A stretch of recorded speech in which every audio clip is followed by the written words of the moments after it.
गुरु नानक प्रकाश विच कवि संतोख सिंह ने ते गुरु नानक चमत्कार विच भाई साहब भाई वीर सिंह जी ने एक बहुत सोहनी उदाहरण दिती। तुसी भावना नाल बैठे हो, देखो कहंदे ने गुरु नूं सज्जन बना, शब्द नाल जुड़ी है गुरु दा सीना है। वो तां कहंदे ने जिहदे वल गुरु नानक साहब उंगल करदे ना, कर्म तां ओहदे भी निबड़ जांदे ने। मैं अगे चल के फिर इहदा विस्तार करना। उन्होंने बड़ी सोहनी एक घटना दिती कि गुरु नानक साहब एक नगर विच गए ने, सिर्फ साखी तां आधार बनाई है गुरु सज्जन है त्रुट पवे ते गुरु सज्जन हर थां ते सहायता करदे। हजूर नगर विच गए ने, पिंड सारे दा सारा नगर जिहड़ा है वो लुटेरियां दा है, जिहड़े जिन्हां दा काम कीता एवे आए कोई बंदे नूं लुटना ते लुटण तो पहलां ओहदा कतल कर देना। गुरु नानक साहब कृपालू गए ते चेहरे दे उत्ते नूर डलका मारदा सी। हजूर दे दर्शन कीते ते इंज प्रतीत होया कोई हीरियां दा व्यापारी आया है, कोई कीमती मोतियां दा जोरी है, एदे मत्थे दा नूर दसदा एदे कोल बहुत खजाना होवेगा। धन गुरु नानक साहब जी नूं एक सज्जन उन्हां विचों अपने घर लै गया, बिरती अंदर मलीन सी।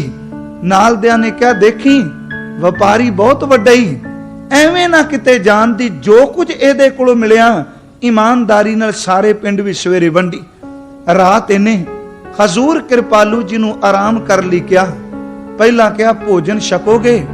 गुरु साहब कहंदे ने बस एक बारी छक लिया है, ओदा ही आधार बना के चले। पुछया केड़ा भोजन? कहंदे ने नाम दा भोजन छकिया है, उस नूं आधार बनाया है। कहन लगे विश्राम करोगे? कहंदे ने तन दे विश्राम दी बात नहीं, मन हमेशा विश्राम विच ही रहिंदा है। कहन लगे आप टिकोगे? हजूर ने क्या टिका दसन दी लोड़ नहीं, अंदर चंचल मल नूं गुरु दे शब्द ने टिका दिता। वो कुछ बोलन गुरु साहब अंदर दे उतर दे।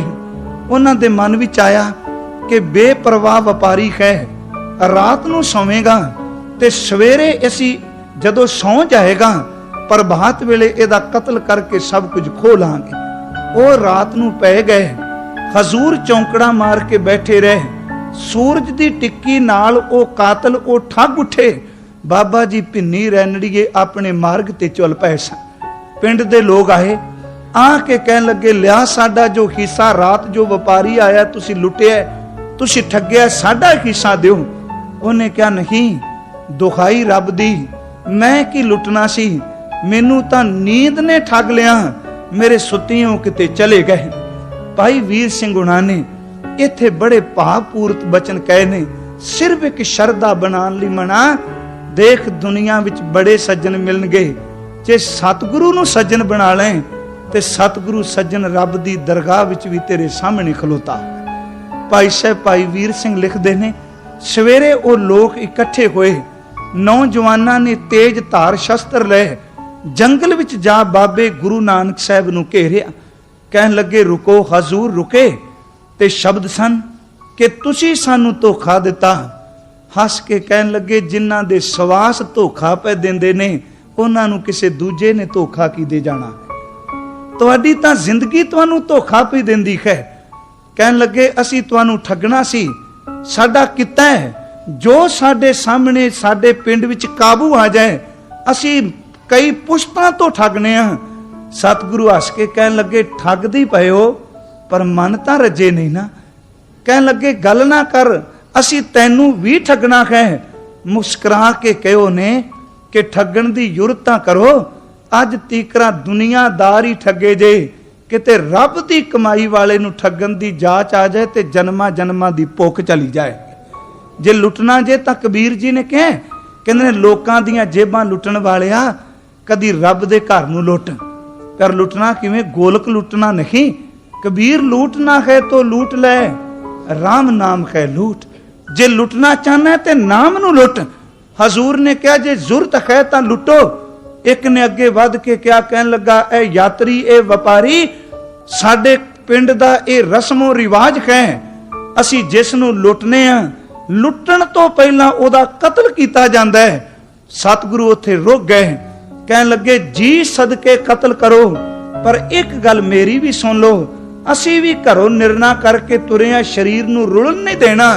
ਕਤਲ ਬੇਸ਼ੱਕ ਕਰ ਦਿਓ, ਪਰ ਘੱਟੋ ਘੱਟ ਸਾਡੇ ਤਨ ਨੂੰ ਫੂਕਣ ਵਾਸਤੇ ਲੱਕੜਾਂ ਤੇ ਅੱਗ ਦਾ ਪ੍ਰਬੰਧ ਜ਼ਰੂਰ ਕਰੋ। ਇਹ ਸਾਖੀ ਕੇਵਲ ਭਾਵਨਾ ਪੈਦਾ ਕਰ ਲਈ। ਤੇ ਬਾਣੀ ਵਿੱਚੋਂ ਮੈਂ ਅਰਜ਼ ਕਰਾਂਗਾ, ਗੁਰਮਖੋ ਗੁਰੂ ਤੇ ਭਰੋਸਾ ਕਰੀਏ ਤੇ ਗੁਰੂ ਸੱਜਣ ਰਹਿਮਤਾਂ ਕਰਦੇ। ਕਹਿਣ ਲੱਗੇ ਅਸੀਂ ਲੁੱਟਣ ਤੋਂ ਪਹਿਲਾਂ ਚਿਖਾ ਦੀਆਂ ਲੱਕੜਾਂ ਦਾ ਪ੍ਰਬੰਧ ਵੀ ਕਰ ਦਿੰਨੇ ਆ, ਪਰ ਅੱਗ ਕਿੱਥੇ? ਉਥੇ ਕਹਿੰਦੇ ਨੇ ਸਾਹਮਣੇ ਉੱਚੀ ਧੂੰ ਪਿਆ ਨਿਕਲਦਾ ਸੀ। ਮੇਰੇ ਕਿਰਪਾਲੂ ਬਾਬਾ ਜੀ ਨੇ ਸਿਰਫ ਨਿਕਲਦੇ ਕੋਈ ਧੂੰ ਵੱਲ ਉਂਗਲ ਕੀਤੀ। ਕਹਿਣ ਲੱਗੇ ਚਲੇ ਜਾਓ ਸਾਹਮਣੇ ਬਲਦੀ ਕੋਈ ਅੱਗ ਵਿੱਚੋਂ ਅੰਗਿਆਰ ਲੈ ਕੇ ਆਓ ਤੇ ਆ ਕੇ ਸਾਨੂੰ ਮਾਰਨ ਤੋਂ ਬਾਅਦ ਤੁਸੀਂ ਲੁੱਟ ਲੈਣਾ, ਸਾਡੇ ਤਨ ਨੂੰ ਜ਼ਰੂਰ ਫੂਕ ਦਿਆ ਜੇ। ਕੁਝ ਤਾਂ ਗੁਰੂ ਨਾਨਕ ਸਾਹਿਬ ਕੋ ਰੁਕ ਗਏ, ਕੁਝ ਚਲੇ ਗਏ ਅੱਗ ਲੈਣ ਵਾਸਤੇ। ਜਦੋਂ ਉੱਥੇ ਗਏ ਤੇ ਕਿਸੇ ਦੇ ਘਰ ਦੇ ਚੁੱਲ੍ਹੇ ਦੀ ਅੱਗ ਨਹੀਂ, ਜੰਗਲ ਨੂੰ ਲੱਗੀ ਕੋਈ ਅੱਗ ਨਹੀਂ, ਸ਼ਮਸ਼ਾਨ ਘਾਟ ਹੈ। ਕਿਸੇ ਦੇ ਤਨ ਨੂੰ ਘਰ ਦੇ ਜੀ ਸ਼ਮਸ਼ਾਨ ਭੂਮੀ ਵਿੱਚ ਫੂਕਣ ਵਾਸਤੇ ਆਏ ਨੇ। ਉਸ ਦੀ ਚਿਖਾਂ ਨੂੰ ਲੱਗੀ ਅੱਗ ਤੇ ਕੀ ਦੇਖਦੇ ਨੇ? ਉਸ ਸੱਜਣ ਨੂੰ ਜਮ ਗਣ ਮਾਰਦੇ ਨੇ, ਜਮਦੂਤ ਮਾਰਦੇ ਨੇ। ਉਹਦੇ ਅੰਦਰ ਦੀ ਰੂਹ ਵਿਲਕਦੀ ਹੈ, ਅੰਦਰ ਦੀ ਰੂਹ ਕਲਪਦੀ ਏ, ਤਰਲੇ ਲੈਂਦਾ ਪਰ ਉਹ ਛੱਡਦੇ ਨਹੀਂ।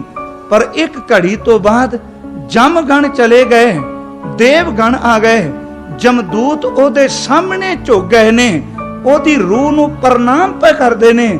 ਪਰ ਇਹ ਦ੍ਰਿਸ਼ ਦਿਸਦਾ ਪਿਆ ਕੇਵਲ ਤਾਂ ਕੇਵਲ ਉਹਨਾਂ ਨੂੰ ਜਿਹੜੇ ਠੱਗਣ ਵਾਸਤੇ ਠੱਗ ਆਏ ਸਨ, ਤੇ ਜਾਂ ਉਸ ਰੂਹ ਨੂੰ ਜਿਹੜੀ ਰੂਹ ਨੂੰ ਉਹ ਲਿਜਾਂਦੇ ਪਏ। ਇਹ ਸੱਜਣ ਰੁਕ ਗਏ। ਇਹਨਾਂ ਨੇ ਰੁਕ ਕੇ ਇੱਕ ਗੱਲ ਪੁੱਛੀ, ਅੱਗ ਭੁੱਲ ਗਈ। ਕਹਿਣ ਲੱਗੇ ਪਹਿਲਾਂ ਤੁਸੀਂ ਇਸ ਰੂਹ ਨੂੰ ਮਾਰਦੇ ਸੀ ਤੇ ਅਸੀਂ ਕਈ ਵਾਰੀ ਸ਼ਬਦ ਕਹਿ, ਸਭਨੀ ਘਟੀ ਸੌ ਵਸੈ ਸਹਿ ਬਿਨ ਘਟ ਨਾ ਕੋਏ, ਨਾਨਕ ਤੇ ਸੁਹਾਗਣੀ ਜੇ ਘਟ ਪ੍ਰਗਟ ਹੋਏ। ਜਿੱਥੇ ਪ੍ਰਗਟ ਹੋ ਜਾਏ, ਪਾਣੀ ਸਰਬ ਵਿਆਪਕ ਹੈ ਪਰ ਪ੍ਰਗਟ ਸਾਰੀਆਂ ਥਾਵਾਂ ਤੇ ਨਹੀਂ। ਹੁਣ ਉਹਨਾਂ ਨੇ ਜਦੋਂ ਤੱਕਿਆ ਤੇ ਉਹਨਾਂ ਪੁੱਛਿਆ ਪਹਿਲਾਂ ਤੁਸੀਂ ਮਾਰਦੇ ਸੋ ਰੂਹ ਕਲਪਦੀ ਸੀ, ਹੁਣ ਤੁਸੀਂ ਪਿਛਾਂਹ ਹਟ ਗਏ, ਆਪ ਪੈਰਾਂ ਵਿੱਚ ਆ ਝੁਕੇ ਜਾ ਇਸ ਰੂਹ ਨੂੰ ਸਜਦੇ ਕਰਦੇ ਹੋ ਕਿਉਂ? ਤੇ ਅੱਗੋਂ ਆਵਾਜ਼ ਆਈ ਸੀ, ਜਿੰਨੂੰ ਤੁਸੀਂ ਠੱਗਣਾ ਚਾਹੁੰਦੇ ਹੋ, ਜਿਸ ਨੂੰ ਤੁਸੀਂ ਕਤਲ ਕਰਨਾ ਚਾਹੁੰਦੇ ਹੋ, ਜਿਸ ਨੂੰ ਤੁਸੀਂ ਮਾਰ ਮਕਾਉਣਾ ਚਾਹੁੰਦੇ ਹੋ, ਚੇਤੇ ਰੱਖਿਓ ਬੰਦਾ ਕੁਕਰਮੀ ਸੀ, ਕਰਮ ਬੜੇ ਮਾੜੇ ਕੀਤੇ, ਪਰ ਇਹਦੀ ਬਲਦੀ ਚਿਖਾਂ ਵੱਲ ਕਰੋੜਾਂ ਬ੍ਰਹਿਮੰਡਾਂ ਦੇ ਸਾਈਂ ਗੁਰੂ ਨਾਨਕ ਦੀ ਉਂਗਲ ਹੋ ਗਈ। ਜਿਹਦੀ ਚਿਖਾਂ ਨੂੰ ਇੱਕ ਵਾਰੀ ਦੇਖ ਲੈ ਉਹਦੇ ਕਰਮ ਕੱਟੇ ਜਾਂਦੇ ਨੇ। ਸੱਚ ਜਾਣਿਓ ਬਾਬੇ ਨਾਨਕ ਦੀ ਸਿਰਫ ਨਜ਼ਰ ਤੇ ਉਂਗਲ ਨੇ ਇਹਦੇ ਕਰੋੜਾਂ ਜਨਮਾਂ ਦੇ ਪਾਪ ਕੱਟ ਦਿੱਤੇ। ਗੁਰਮਖੋ ਜੇ ਇੰਨਾ ਭਰੋਸਾ ਕਰੀਏ ਤਾਂ ਗੁਰੂ ਅਰਜਨ ਸਾਹਿਬ ਨੂੰ ਪੁੱਛੋ, ਉਹ ਬਚਨ ਕਰਦੇ ਨੇ, ਮੈਂ ਮੂਰਖ ਕੀ ਕੇਤਕ ਬਾਤ ਹੈ, ਕੋਟ ਪਰਾਦੀ ਤਰਿਆ ਰੇ, ਗੁਰੂ ਨਾਨਕ ਜਿਨ ਸੁਣਿਆ ਪੇਖਿਆ ਸੇ ਫਿਰ ਗਰਭਾਸ ਨਾ ਭਰਿਆ ਰੇ। ਗੁਰੂ ਸੱਜਣ ਹੈ, ਇੱਕ ਚਿਖਾਂ ਵੱਲ ਉਂਗਲ ਕਰੇ ਤੇ ਕਰਮ ਕੱਟੇ ਜਾਂਦੇ ਨੇ। ਮੈਂ ਬੇਨਤੀ ਕਰ ਰਿਹਾ, ਜਿਹੜੇ ਤੂੰ ਕਰਮ ਕਰਨੇ ਤੈਨੂੰ ਭੁਗਤਨੇ ਪੈਣਗੇ, ਪਰ ਇੱਕ ਤਰੀਕਾ ਹੈ ਕਰਮਾਂ ਦਾ ਪ੍ਰਾਸ਼ਤ ਕਰਕੇ ਕਿਤੇ ਗੁਰੂ ਦੇ ਸਾਹਮਣੇ ਖਲੋ ਜਾ। ਸੱਚ ਜਾਣ ਗੁਰੂ ਤੇਰੇ ਕਰੋੜਾਂ ਜਨਮਾਂ ਦੇ ਕੀਤੇ ਹੋਏ ਕਰਮ ਵੀ ਸਾੜਦਾ ਹੈ। ਮੈਂ ਦੋਨੋਂ ਪੱਖ ਰੱਖਣੇ ਚਾਹੁੰਦਾ। ਉਹਨਾਂ ਨੂੰ ਜਦੋਂ ਦੇਖਿਆ ਕਹਿਣ ਲੱਗੇ ਉਹਨੂੰ ਮਾਰੋ ਨਾ, ਉਹ ਸਾਈਂ ਦੇ ਜਾ ਕੇ ਚਰਨ ਪਕੜ ਲਓ। ਕਿਰਪਾਲੂ ਦਾਤਾ ਜੀ ਦੇ ਕੋਲ ਵਾਪਸ ਆਏ, ਆ ਕੇ ਕਹਿਓ ਨੇ ਕਿ ਸੱਚੇ ਪਾਤਸ਼ਾਹ ਸਾਨੂੰ ਬਖਸ਼ ਲੈ। ਨਾਲ ਦਿਆਂ ਨੇ ਕਿਹਾ ਕਿ ਅਸੀਂ ਲੁੱਟਣਾ ਸੀ ਤੇ ਤੁਸੀਂ ਇਹਦੇ ਚਰਨਾਂ ਵਿੱਚ। ਕਹਿਣ ਲੱਗੇ ਨਹੀਂ, ਇਹਦੇ ਇੱਕ ਹੱਥ ਦਾ ਇਸ਼ਾਰਾ ਕਰੋੜਾਂ ਜਨਮਾਂ ਦੇ ਪਾਪੀ ਤਾਰ ਸਕਦਾ ਹੈ। ਚਰਨ ਪਕੜ ਲਓ, ਕਿਤੇ ਕੀਤੇ ਹੋਏ ਪਾਪਾਂ ਤੋਂ ਆਪਾਂ ਵੀ ਬਚ ਸਕੀਏ। ਮੈਂ ਆਰੰਭ ਵਿੱਚ ਜਿਹੜੀ ਬੇਨਤੀ ਕਰਨੀ ਚਾਹਨਾ ਕਿ ਸਤਿਗੁਰੂ ਇੱਕ ਸੱਜਣ ਹੈ ਤੇ ਗੁਰੂ ਅਰਜਨ ਸਾਹਿਬ ਨੇ ਮਿਹਰ ਕੀਤੀ ਤੇ ਨਾਲ ਕਹਿ ਦਿੱਤੋ ਨੇ ਕਿ ਤੇਰਾ ਕੀਤਾ ਜਾਤੋ ਨਾਹੀ, ਮੈਨੂੰ ਜੋਗ ਕੀਤੋ ਹੀ, ਮੈਂ ਨਿਰਗੁਣ ਆਰੇ ਕੋ ਗੁਣ ਨਾਹੀ, ਆਪੇ ਤਰਸ ਪਇਓਈ, ਤਰਸ ਪਿਆਮੇ ਰਹਿਮਤ ਹੋਈ। ਸਤਿਗੁਰ ਸੱਜਣ ਮਿਲਿਆ ਤੇ ਗੁਰੂ ਸੱਜਣ ਮਿਲਿਆ, ਨਾਲ ਸ਼ਬਦ ਸਨ ਨਾਨਕ ਨਾਮ ਮਿਲੇ ਤਾਂ ਜੀਵਾਂ, ਤਨ ਮਨ ਥੀਵੈ।